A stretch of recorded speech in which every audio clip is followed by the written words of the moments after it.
ওহ, এখনো রোদ ওঠার সময় হলো না, তাই এত গরম। আর একটু পরে কি শুরু হবে কে জানে। এই তো হয়ে গেল। আর একটু চল, চল। কিরে বিনু, তোর তো দেখি শীত গরম কিছুই মানে না। অবলা প্রাণী দুটোকে একটু বিশ্রাম দে। এই তো প্রায় হয়ে গেল রে, একেবারে শেষ করি বিশ্রাম দেব ওদের। রোদ উঠে গেছে, আর থাকিস নে, উঠে আয়। তুমি গিয়ে গাছের নিচে বসো, আমি আসছি। এই তো, এই যে, এই পাকটা হলি শেষ। এই যা যা যা যা যা যা যা যা।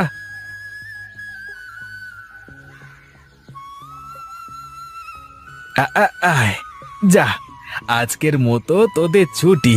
চল, এবার একটু ছায়ায় গিয়ে জিরিয়ে নি।